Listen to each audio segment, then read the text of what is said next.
Hey everyone, welcome back to Local Living. I'm your host, Liz Jones, and today we're diving into all things Temecula and Murrieta, covering everything from upcoming events to new business development, and we'll even talk about those great, inspiring human interest stories that really show why this area is such a special place to live.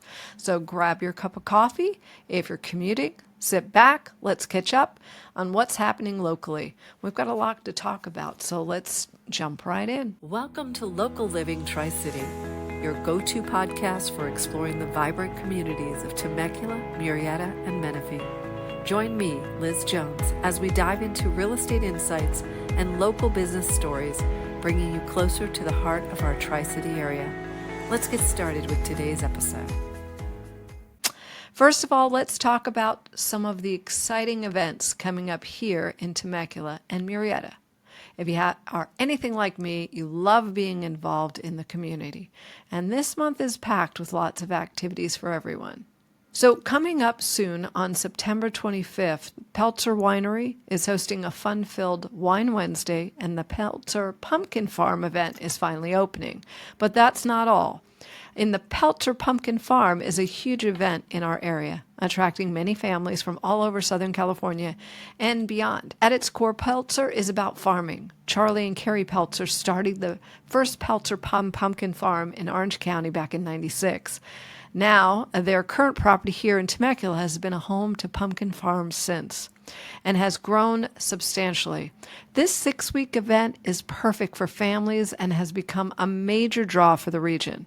When you visit the farm, you'll find a huge variety of pumpkins, gourds, harvests, all activities to enjoy. There's something for everyone. There's train rides and pony rides and face painting and carnival games and even a petting zoo. Not to mention gem panning for the little ones, and it's always popular for John Deere mini carts for the kids. It's truly a fun-filled way to celebrate the harvest season, and I know many families who make this an annual tradition. So head down to Peltzer Pumpkin Farm for some good old-fashioned family fun. Happy harvest, y'all. Don't forget the Murrieta's annual Rocktoberfest on October 9th. Get ready for a full day of live rock music, delicious German food, a beer garden, and so much more. And this is happening at Murrieta Town Square Park Amphitheater from 12 p.m. to 10 p.m. It's going to be an event you won't want to miss. And finally, speaking of fitness and fun, don't miss the Temecula Half Marathon, a 10K and 5K run happening on November the 3rd and 24th at Mount Palomar Winery. Whether you're an experienced runner or just starting out, this event offers a scenic run through the vineyards and the hills, followed by a celebration of wine and live music. Register now and join for a great day of fitness and community fun. Well, let's talk about some exciting business developments happening in our Murrieta area. The Murrieta Innovation Center is already making a huge impact on our entrepreneurial ecosystem here in Riverside County. As a business incubator, it plays a pivotal role by providing a platform for entrepreneurs to develop, commercialize, and market their innovations. Right now, the Innovation Center is home to 14 medical technology-based businesses that are incubating there within the goal of eventually growing out of that space into our business community. The center offers mentorship, funding opportunities, crucial logistic and technical resources, and shared workspace, which are essential for early-stage businesses to grow. One initiative closely tied to this impact is Southwest Riverside County 501(c) Foundation of the Murrieta Wildomar Chamber of Commerce. Their mission is focused on veterans, economic development, and environment, and their education within Southwest Riverside County. The work they're doing is so important for sustaining and growing the community, and I'm excited to see how their efforts will continue to make a positive impact. Another group I want to highlight is the Invest Southwest, which brings together business leaders, nonprofits, economic development organizations, and local government groups. They're dedicated to fostering innovation and supporting technology startups in the area. One goal is to create an environment where professionals no longer need to commute to Orange County or San Diego for high-paying jobs, bringing all those opportunities right here to Inland Empire.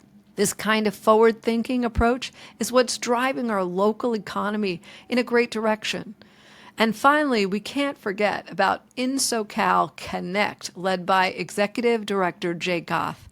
This group works to connect businesses, government, and investors throughout inland Southern California.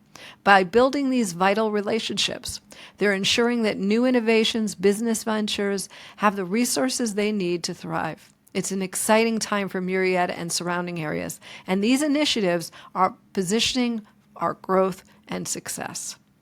One thing I absolutely love about this area is how we connect as we are all a community. It's that small town feeling, even as our cities grow. Today, I want to share a couple of heartwarming stories that have been making an impact locally. First, there's a group of high school students from Murrieta Valley High School who have started a project to create care packages for the homeless individuals in the region. These incredible students have been working with their local shelters, putting together kits that include hygiene products, non-perishable food, and even a handwritten note of encouragement. I mean, how thoughtful is this? These kids are truly an inspiration and really show the power of kindness. It's heartwarming to see our young people stepping up and making a difference in our community. Another story that has really touched my heart is about a local couple in Temecula who, after fostering children for over 10 years, have officially adopted their first child. Their story has been spreading across the community and has touched so many hearts. What they've done for these kids is truly life-changing, and their passion for helping children in need is beyond moving. It's families like this that remind us of the incredible people we have living right here in our community.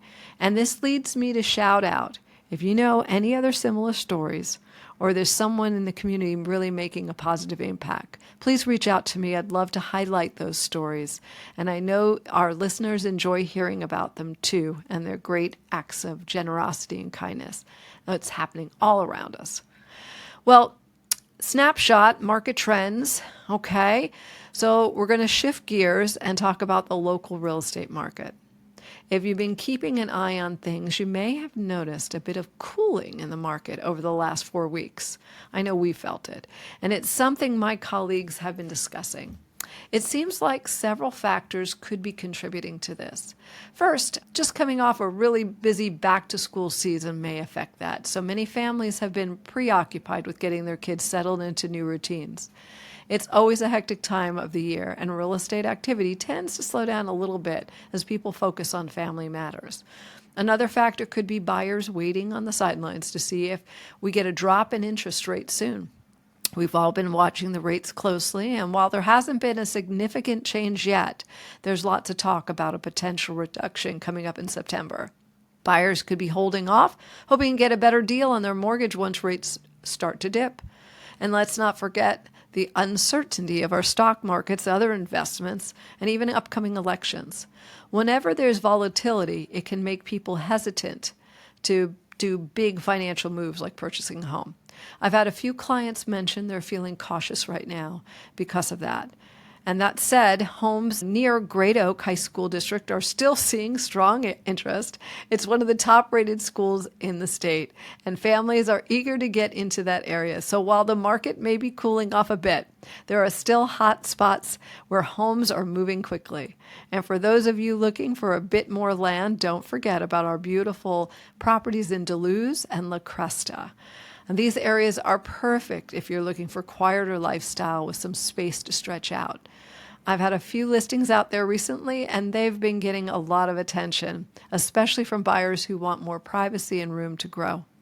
If you're curious about your home's value or just want to chat more about what's happening in the market, feel free to reach out to me. I'm always here to help to navigate changes and find the right strategy for your real estate goals. Well, just want to say that wraps up today's episode of Local Living. I hope you've enjoyed catching up on everything happening here in Temecula and Murrieta.